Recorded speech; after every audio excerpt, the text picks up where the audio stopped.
Ref இப்போ நம்ம என்ன பார்க்குறோன்னா, இப்போ நான் 1984 பிறந்திருக்கேன். இப்போ கரண்ட்டாக 2024 ஆயிருக்கு. ஓகே, ஒரு 40 இயர்ஸ்னு வச்சுக்குவோம். Total life 100 years. Current age வந்து 40 years. Okay, 100 minus 40 60 years remaining.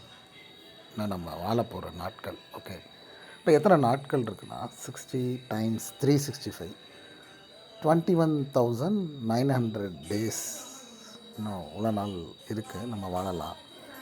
அதில் எவ்வளோ மணி நேரம் வாழ்கிறோம் அப்படின்னா 21,900 டைம்ஸ் 24 ஹவர்ஸ் போட்டோம்னா 5,25,600 ஹவர்ஸ் இருக்குது இன்னும் எனக்கு.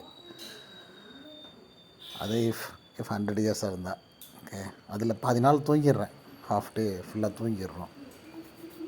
அப்போ எவ்வளோ நாள் இன்னும் எவ்வளோ டைம் இருக்குது அப்படின்னு பார்த்தா 2,62,800 hours of remaining life left to live.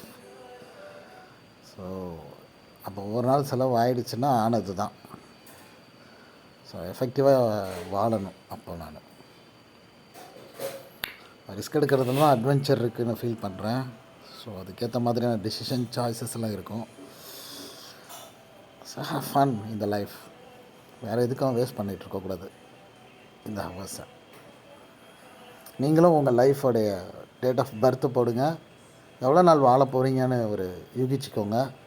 இவ்வளோ நாள் வாழ்ந்தது மைனஸ் எவ்வளோ நாள் வாழ போகிறோன்றதை வச்சுக்கோங்க. அதை டேஸாகவும் ஹவர்ஸாகவும் மினிட்ஸாகவும் கன்வெர்ட் பண்ணுங்கள். ஒவ்வொரு மினிட்ஸும் ஹாப்பியாக வேஸ்ட் ஆகாமல் எஃபெக்டிவாக வாழ்வீங்க.